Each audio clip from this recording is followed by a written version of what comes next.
রক্তাক্ত জনপদ হিসেবে পরিচিত বাগমারা, সর্বহারা আর বাংলা ভাই আতঙ্কের পর এখন স্বস্তিতে এই জনপদ। জাতীয় পার্টি, বিএনপি, আওয়ামী লীগ সব দলের বিজয়ের রেকর্ড আছে আসলে। রাজশাহী ৪ আসনে বিএনপি থেকে মনোনয়ন পেয়েছেন সাবেক উপজেলা চেয়ারম্যান জিএম জিয়াউর রহমান, আর জামাত মনোনয়ন দিয়েছে ডাক্তার আব্দুল বারীকে। তফসিল না হলেও তারা ছুটছেন ভোটারদের কাছে, দিচ্ছেন উন্নয়নের প্রতিশ্রুতি। প্রতিটি গ্রামে, প্রতিটি মহল্লায় আমার সমস্যা চিহ্নিত করা আছে।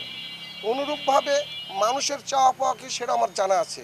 যদি আল্লাহ রাব্বুল আলামিনের রহমতে আমি যদি নির্বাচিত হই, আমরা প্রথমেই শিক্ষায় জাতির মেরুদণ্ড, যে শিক্ষাকে একেবারে ধ্বংসের দ্বারপ্রান্তে নিয়ে গিয়েছে আমাদের ফ্যাসিস্ট সরকার, সে শিক্ষাকে সংস্কার করার চেষ্টা করব। আসলে বাগমারা একটা বৃহৎ উপজেলা এবং প্রত্যন্ত এলাকায়, এখানে যোগাযোগ ব্যবস্থা খারাপ, যেখানে আইন শৃঙ্খলা পরিস্থিতিও অবনতি, যেখানে চাঁদাবাজি দখলদারিত্ব সবসময় চলে। আল্লাহ যদি ওরকম সুযোগ দেয়, সেবার মন মানসিকতা নিয়ে আমরা আসব এবং এই সমস্ত সমস্যা সমাধানের জন্য চেষ্টা করব।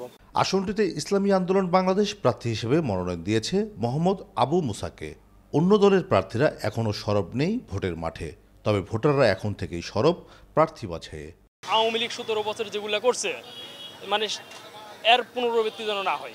বাগমারাতে যে দুস্থ মহিলারা আছে বা বেকার মহিলারা আছে, তাদের যেন কর্মসংস্থান দেয়, তাদের যেন কর্মসংস্থান হয়।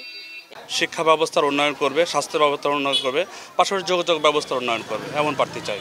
আমাদের এখানকার যে প্রার্থী আসবে সে যেন এখানকার উন্নয়ন নিয়ে চিন্তা ভাবনা করে। ক্লিন ইমেজ ও তৃণমূলের সঙ্গে সম্পর্ক আছে, উন্নয়নে ভূমিকা রাখতে পারবেন এমন প্রার্থীকে নির্বাচিত করার পরামর্শ এই নাগরিক নেতার। এই অঞ্চলের উন্নয়ন, কর্মসংস্থান এই প্রার্থীরা করবে কিনা, এই নিয়ে জনগণের মধ্যে যে সংশয় দেখা দিয়েছে, সেইটা কিন্তু আসলে দেখার বিষয়।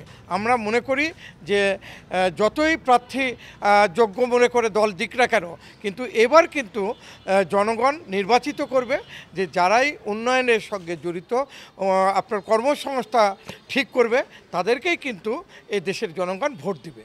বিগত 4 সংসদ নির্বাচনে আসনটি ছিল আওয়ামী লীগের দখলে, এবার বিএনপি জামাতের মধ্যে প্রতিদ্বন্দ্বিতার আভাস।